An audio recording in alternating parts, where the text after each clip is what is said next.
Hello student, আমি তোমাদের Shantanu sir. আমি এবিটিএ মাধ্যমিক টেস্ট পেপার 2024 এবং 25 সালে জিওগ্রাফি 447 পাতার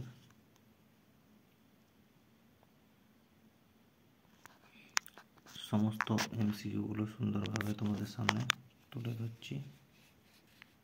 এই নম্বর হচ্ছে 447 জিওগ্রাফি। প্রথম প্রশ্ন কি দিয়েছে না, ভূমিভাগের উচ্চতা বৃদ্ধিকে কি বলে? ভূমিভাগের উচ্চতা বৃদ্ধিকে বলা হয় আরোহণ বলা হয়। দ্বিতীয়ত হচ্ছে অনেকগুলি করি একসাথে মিলিত হলে তখন তাকে বলা হয় কি না, পিরামিড চূড়া বলা হয়। আচ্ছা, পরেরটা হচ্ছে মৌক্তিক মেঘ দেখা যায় কোথায় না, মৌক্তিক মেঘ দেখা যায় স্ট্রাটোস্ফিয়ারেতে।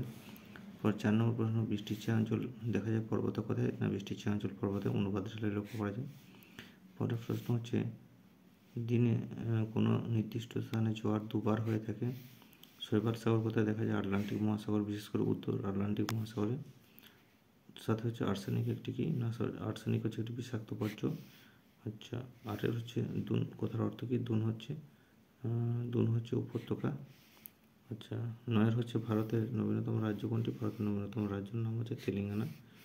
10 প্রশ্ন হচ্ছে দক্ষিণ ভারতের সর্বোচ্চ শৃঙ্গের নাম হচ্ছে আনাইমালয় আনাইমুদি পর্বত, আনাইমুদি। দ্বিতীয়ত হচ্ছে 11 ভারতের কেন্দ্রীয় গবেষণা কেন্দ্রটি অবস্থিত কোথায় না, দিল্লির পুসাতে। 12 হচ্ছে শিল্পদানব কাকে বলা হয়?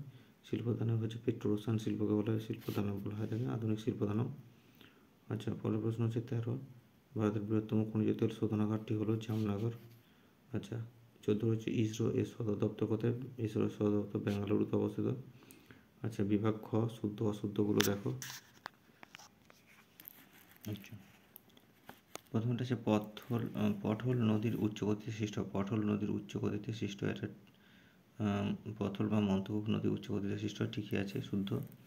2টা হচ্ছে ঝুলন্ত উপত্যকা নদীর উচ্চগতিতে সৃষ্ট হয়। ঝুলন্ত উপত্যকা নদীর উচ্চগতি নয়, হিমবাহের উচ্চগতিতে লক্ষ্য করা যায়, এটা অশুদ্ধ। আচ্ছা, চিনুক হচ্ছে একটা স্থানীয় বায়ু, যেটা হচ্ছে রকি পর্বতে লক্ষ্য করা যায়। আচ্ছা, 4 হচ্ছে সরলবর্গীয় অরণ্য দেখা যায় পার্বত্য অঞ্চলে, এটা শুদ্ধ, সরলবর্গীয় পার্বত্য অঞ্চলে লক্ষ্য করা যায়। আচ্ছা, 5 প্রশ্নটা দেখো, গোদাবরীকে দক্ষিণ ভারতে গঙ্গা বলা হয়।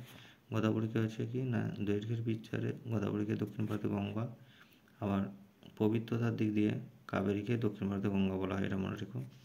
6 হচ্ছে ইঞ্জেকশনের সিরিজ একটি চিকিৎসা বর্জ্য, সঠিক উত্তর ইঞ্জেকশনের সিরিজ চিকিৎসা বর্জ্য, শুদ্ধ হবে। 7 হচ্ছে উপগ্রহ চিত্রে ফলস কালার ব্যবহৃত হয় না। ফলস কালার ব্যবহৃত হয় উপগ্রহ চিত্রে, সেই জন্য এটা ক্রস চিহ্ন, অশুদ্ধ হবে। আর 2.2 শূন্যস্থান পূরণ। 2.1 প্রথমে দেখো, মিয়েন্ডার নামটি এসেছে তুরস্কে কি না, তুরস্কের মিয়েন্ড্রেস থেকে মিয়েন্ডার নামটা এসেছে। দ্বিতীয়ত হচ্ছে সমুদ্র স্রোত সৃষ্টির প্রধান কারণ কি না, নিয়ত বায়ু হচ্ছে সমুদ্র স্রোত সৃষ্টির প্রধান কারণ। পরের প্রশ্ন দেখো, নিরক্ষীয় অঞ্চলে ট্যাস ধরনের, নিরক্ষীয় অঞ্চলে পরিচলন বৃষ্টিপাত সংঘটিত হয়ে থাকে। পরের প্রশ্ন, উষ্ণ শীতল স্রোতের প্রভাবে ট্যাস সৃষ্টি হয়। উষ্ণ স্রোতের প্রভাবে হিমপ্রাচীর গড়ে ওঠে। পরের প্রশ্ন হচ্ছে বা ঝড় কুয়াশা লক্ষ্য করা যায়। আচ্ছা, পরে কি না, হ্রদের তলদেশে ভরাট হওয়াকে কি বলা হয়? হ্রদের তলদেশে ভরাট হওয়াকে বলা হয় ভার বলা হয় থাকে। পরের প্রশ্ন হচ্ছে ভূতাপ শক্তি একটি ড্যাশ শক্তি উদাহরণ। ভূতাপ শক্তি হচ্ছে একটি অপ্রচলিত শক্তি উদাহরণ। 7টা হচ্ছে ভারতের জনসংখ্যা কতজন? 382 জন প্রতি বর্গ কিলোমিটারে জনসংখ্যা লক্ষ্য করা যায়। ঘনত্ব, জনসংখ্যার ঘনত্ব। আচ্ছা, 2.3 নদীর ষষ্ঠ ঘাতের সূত্রটি কে প্রদান করেছিলেন? নদীর ষষ্ঠ ঘাতের সূত্রটা হচ্ছে হপকিন্স দিয়েছিলেন। আচ্ছা, পরের প্রশ্ন হচ্ছে ক্ষুব্ধমণ্ডল বায়ুমণ্ডল কোন স্তরকে বলা হয়? ক্ষুব্ধমণ্ডল হচ্ছে ট্রপোস্ফিয়ারকে ক্ষুব্ধমণ্ডল বলা হয়ে থাকে। আচ্ছা, একটি শীতল স্রোতের নাম কি?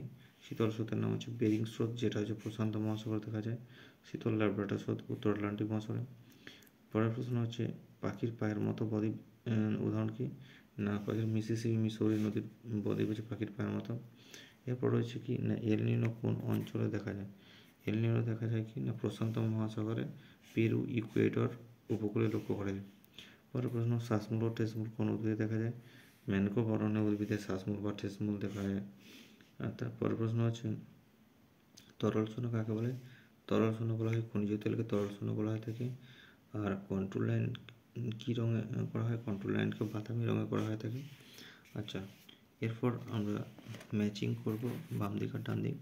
কালো হিরে কাকে বলা হয়? কালো হিরে বলা হয় কয়লাকে কালো হিরো হচ্ছে কয়লার সাথে সম্পর্কিত। দুন কি? দুন হচ্ছে উপত্যকা, শিবালক আর হিমাচলের মধ্যবর্তী উপত্যকা দুন নামে পরিচিত। হেমাটাইট হচ্ছে লোহার একটি আকরিক। আর সিলিকন ভ্যালি হচ্ছে বেঙ্গালুরুতে অবস্থিত।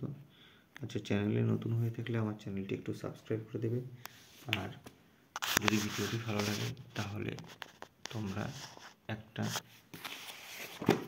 লাইক, কমেন্ট এবং একটু বন্ধুদের মধ্যে শেয়ার করে দেবে। আমি সমস্ত এমসিকিউগুলো সুন্দরভাবে তোমাদের সামনে তুলে ধরেছি এবং এগুলো লিখে নেবে, এগুলো তোমাদের খুবই কাজে লাগবে।